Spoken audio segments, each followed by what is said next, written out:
2007. aastal siis sai siia planeeritud selline näidismaja meil, et kuna kliendid üha rohkem selliseid maju soovivad saada, et siis rohkem nagu näidata ka reaalselt sellist maja reaalses pildis, et kuidas see seest välja näeb ja kuidas siin nagu siselahendused sellises majas võiksid olla ja siis nüüd viimasel ajal siin sai meil selline uut tehnoloogiat kasutades tehtud ka selline tehnoloogiline väike uuendus, et selliseid posttalumaju on siis võimalik teha, et tänapäeval seadmed juba võimaldavad teha päris siuksed huvitavad unikaalsed arhitektuurilise lahendid.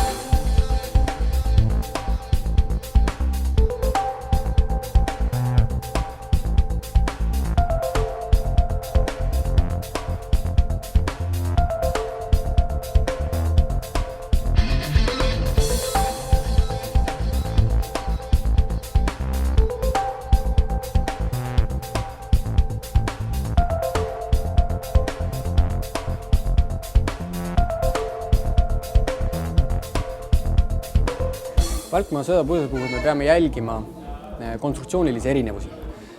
Palk on homogeenne materjal, mis tähendab seda, et ta salvestab soojust. Kui me nüüd vaatame nagu teisi seinakonstruktsioone, siis nende eesmärk ja eriti just soojusmaterjalide eesmärk on isoleerida soojust. Siis palkmaa puhul on see akumulatsioon. See tähendab, et kevadeti ja sügiseti me saame soojakulusid vähendada selle tõttu, et tulev päike soojendab selle seinakonstruktsiooni üles. Et kui teiste konstruktsioonide puhul on pigem isoleeriv efekt, see tähendab seda, et külm või soe väljastpoolt isoleeritakse, siis palgi puhul ta akumuleeritakse ja küttekulud kevadeti ja sügiseti vähenevad.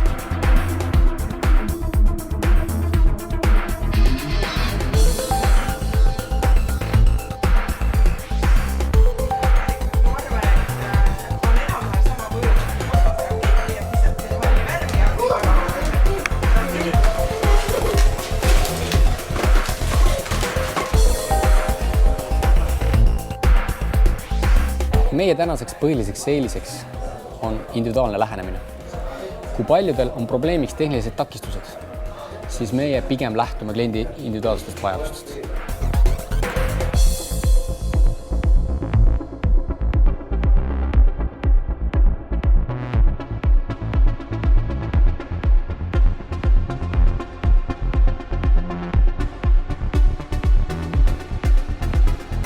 Meie juba käime mitmendat korda kliendipäevadel ja me oleme ühe maja juba valmis ehitanud ja nüüd mõtleme, et võib-olla ehitame veel ühe.